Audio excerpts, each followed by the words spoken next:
Hey there, everybody. Welcome back in to some more Gabriel and I to The Beast Within. We are in Neuschwanstein, learning some more things about Ludwig II because he's crazy. Our tour begins in the entry hall. Ludwig II lived from 1845 to 1886. He assumed the Bavarian throne at the age of 18 when his father died. Ludwig's passion was building castles. He built 3 during his lifetime: Linderhof, Herrenchiemsee, and Neuschwanstein. Plans for a 4th castle, Falkenstein, were underway when he died. In addition to his obsession with building, Ludwig also had a passion for classical heroic German mythology, a taste he shared with the German opera composer Richard Wagner. Neuschwanstein is decorated throughout with themes from these stories, most of which directly relate to Wagner's operas. Where you going, motherfucker? Come back here.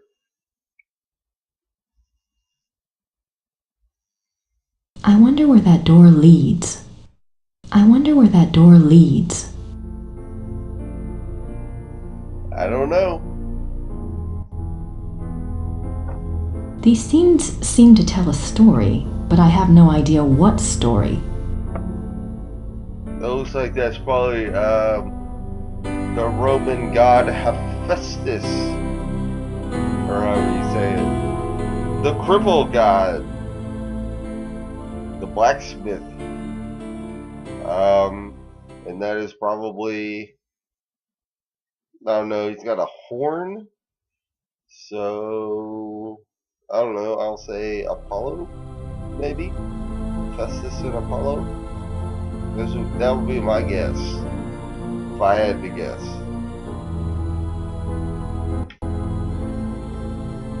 I don't think the guards want to be bothered while on duty. Other guards? Thought he was like a tour guide. You are now standing in the king's bedroom. The theme of the bedroom is Tristan and Isolde, the tragic love story retold in Wagner's opera. The opera was given its first performance in Munich in 1865, and a 20-year-old Ludwig attended. This is probably the most elaborate and expensive bedroom ever created.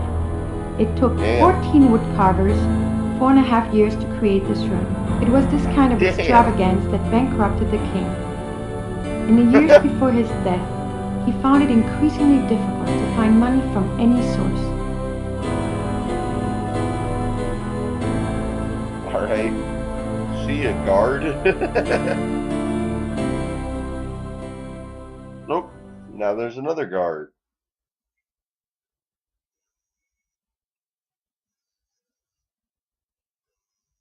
Did they have running water in 1886? Probably not in castles. Did they have...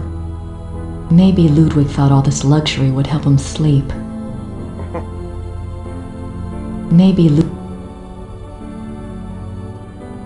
I don't think the guards want to be bothered while on duty. Let's go in this one. This is the king's living room. The walls are decorated with scenes from the Lohengrin saga. The king first saw Wagner's opera Lohengrin when he was 16, and it so affected him that he considered it a form of enlightenment. The tragedy of Lohengrin was his essential loneliness. This too was Ludwig's own fate. Ludwig withdrew more and more into his fantasy world of epic heroes and absolute monarchy, an ideal he was determined to create in his castles if he could not have it in his real life.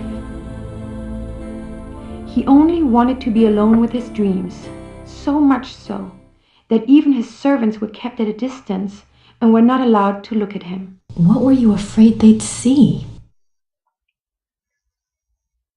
Oh, there's another guard again. Hearing this, it just cements my assertion that this is what the castle that... These linens look seriously expensive and seriously old. Was based on.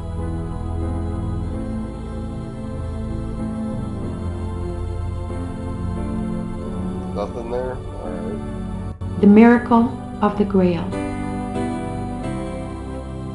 The Miracle. I don't think the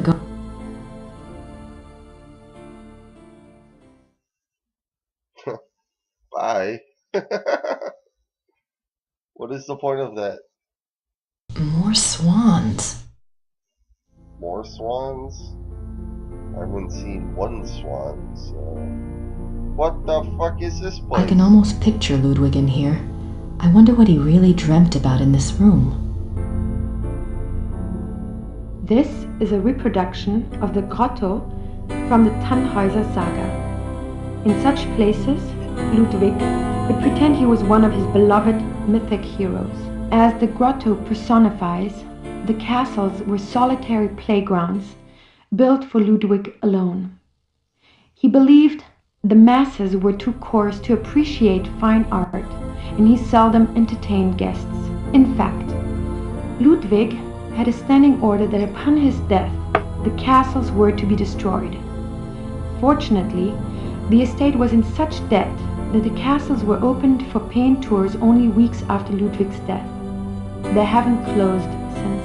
It is one of the great ironies of Ludwig's story that the castles that he was thought insane for building are now considered Bavaria's finest treasures. They have paid for their construction many times over. Oh, damn. Guards again. I have a feeling that I can almost I'm supposed to like try to get into some place without guards noticing or something. This is the king's study. Ludwig spent much time at his desk, writing letters, drawing up plans for his projects, and studying his favorite authors. He loved poetry, history, and the classics. In later years, he also studied the occult. What affairs of state he did reluctantly attend to were generally attended to alone at his desk and writing. His reluctance to meet with his heads of state and perform the duties of the king were one of the reasons for the charges brought against him in 1886. But Ludwig dreamt of true kingship and a true monarchy, and the small powers left to him after Bavaria succeeded power to Prussia only incited his disdain and frustration. Oh, another guard again.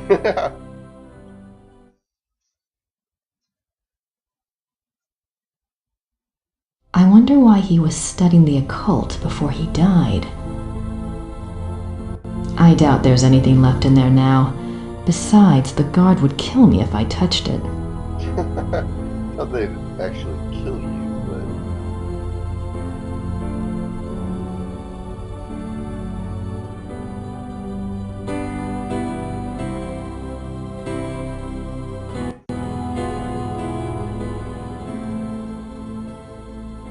More swamp.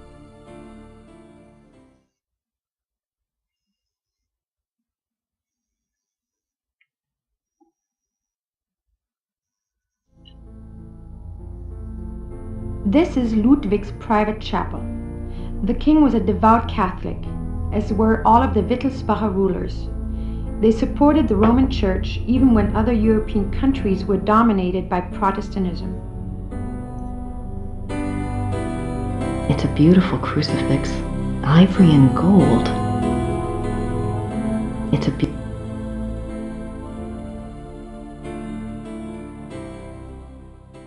The stained glass window depicts St. Louis receiving the last sacraments. The audio in this screen is fucked. The Black Madonna of Altadine. I wonder what her story is all about.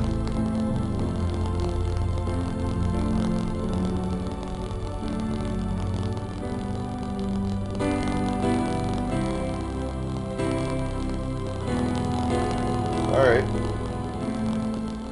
I wonder what that...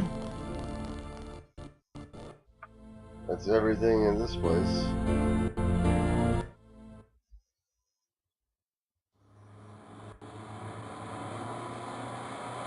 still more to do there? How? I clicked on everything. I don't think... Grace, now. Maybe I should do something here first. Before I can get back there and get in that door, probably. I can't see the displays until I've gotten past the counter.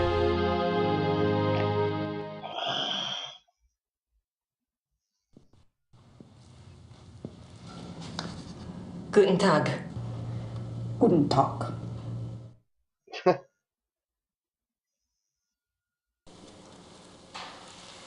Ich hätte gern eine Eintrittskarte fürs Museum.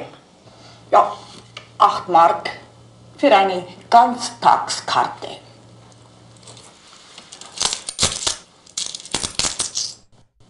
This is the loudest coin noise I've ever heard. So, Danke. bitte. Oh, why were they so mean to each other?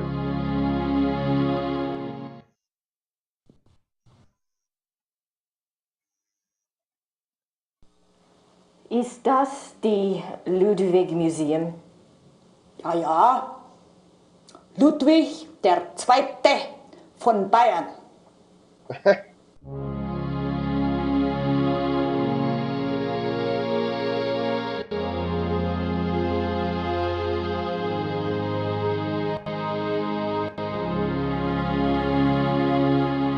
Ludwig's friends were concerned for his mental state long before his arrest. June 14th, 1878. My beloved Eagle, in your last letter you spoke so movingly of your torment that I was moved to tears. What is this torment? Why won't you confess to me what is truly troubling you? You must know that I would never despise you, no matter how horrible you believe your sins to be. Please do not write such barbs to my heart by even suggesting such things. If you do not wish to confess to me, at least tell me how I can aid you. I am always your true one, your dove.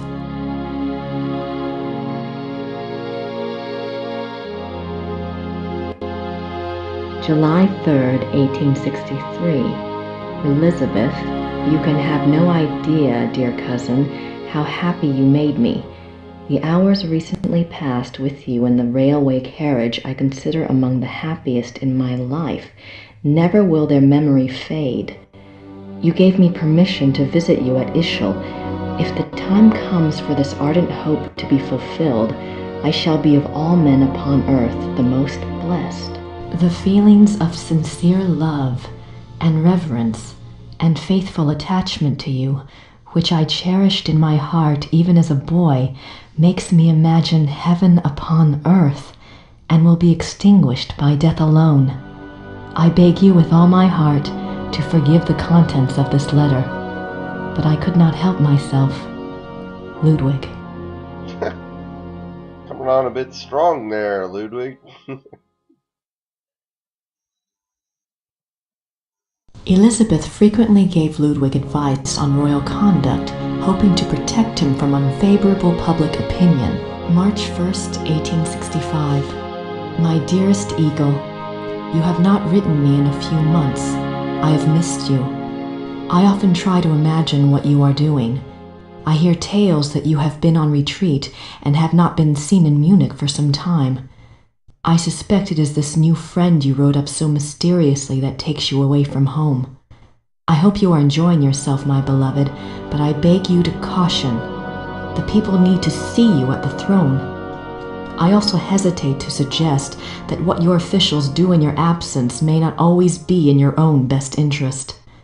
You have always been a true king, but you must let the people see you to ensure that they don't forget that. E. Your dove. Your dove. In this letter, dated November 1886, Elizabeth of Austria thanks Bishop Frank for his assistance in helping her fulfill Ludwig's last wishes. She writes that she knows it was an unusual request, but she believes Ludwig had reasons of his own for wishing it to be done. She hopes that his spirit finds peace at last. No further reference to this letter has ever been found. One can only speculate what the last wishes of a cornered and embattled Ludwig might have been. What were his last wishes? This place is giving me more questions than answers. God damn it. They certainly make an incredible looking couple. They certainly make an incredible looking couple. They certainly.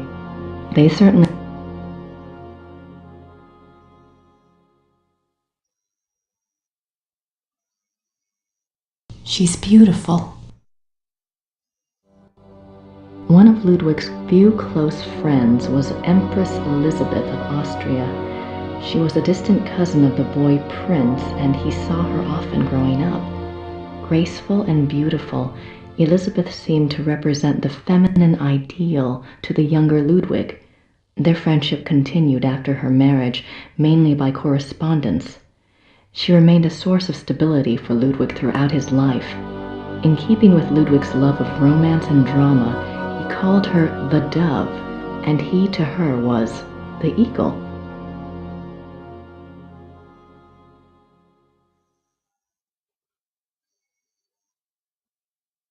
Ludwig is Prince Charming. He played the part well. I'll say. And again, I say, he looks remarkably like fucking Dennis from It's Always Sunny. I have no idea what that says. Looks old, though. I have no idea. Oh, god damn it. June 7th, 1886. There's a lot of great A group of men arrive at Neuschwanstein Castle, demanding to take the king in custody. With them is Dr. Guden, the doctor who had been in charge of Otto, the king's mentally ill brother. The men have an order for the king's arrest on the grounds of insanity. They are refused admittance by a brave group of farmers and local soldiers who have come to Ludwig's aid. They are forced to retreat to nearby Hohenschwangau. This is the first Ludwig hears of the conspiracy. Ludwig composes a pamphlet explaining the subversive acts of the conspirators and eloquently pleading with his people for aid. The pamphlet is smuggled out of Neuschwanstein and printed, but the pamphlets are seized before they can be distributed. June 12, 1886. Ludwig knows the conspirators will return. He despairs. He asks his servant for the keys to the tower. The servant, fearing the king intends suicide, says the key is lost. Unbeknownst to Ludwig, the conspirators arrive at the castle. This time, there is no one to stop them. Ludwig is lured from his bedroom to the entry hall of Neuschwanstein on pretense. There, he is taken into custody. Ludwig is taken by carriage from Neuschwanstein to Berg, where his brother Otto had long been imprisoned. This is a great blow to the king's state of mind. While on the way, the group stops at Seeshaupt to change horses. Ludwig asks to see the postmistress, Frau Vogel. She brings him a glass of water and he says something to her. She never reveals these last words to anyone. Well, I bet you we'll probably find out what those last words are. Unbeknownst, Ludwig is June 13th, 1886. At Berg, Ludwig seems cooperative and coherent. Dr. Guden writes to the government that he has Ludwig well under control. The two men go out for a walk, and Dr. Guden is so confident he dismisses the guards. When Ludwig and the doctor do not return after several hours, a search is undertaken. The bodies of the two men are found in the lake, drowned. Circumstances unknown. Whoops. June 18th, 1886. Ludwig's funeral procession marches through the streets of Munich, followed by enormous crowds of mourners. The service is held at a packed St. Michael's church. Lightning strikes the church during the service, but no one is harmed. Ludwig's body is entombed in the Wittelsbach crypt at St. Michael's. His heart is placed in an urn in the pilgrimage chapel at Outotting in the Wittelsbach tradition. The urn is shown to the right. His heart is in an urn. How bizarre. June 18th, Ludwig's body.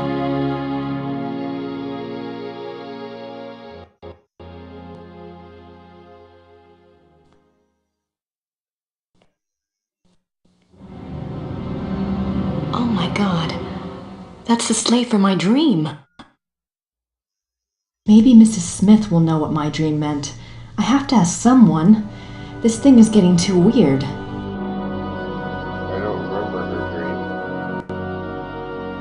dream. Ludwig's death mask. Wow. Ludwig's... Hey girl. I don't have anything to say to her at the moment. What about the fucking thing?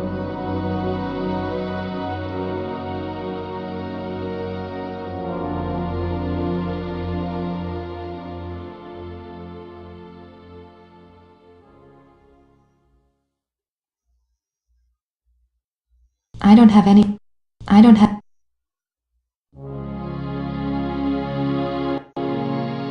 One of Ludwig's...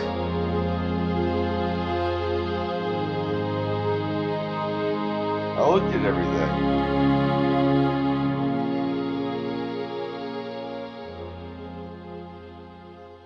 I don't have anything...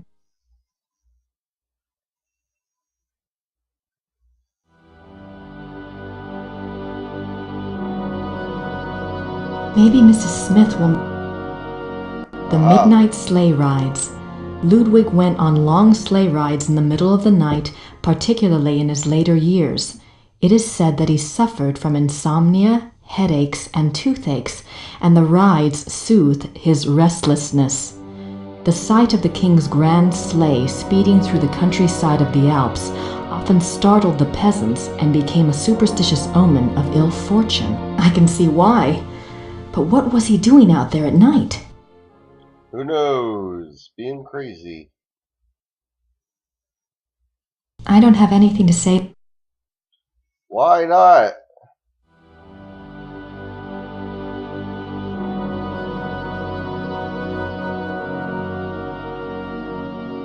Alright.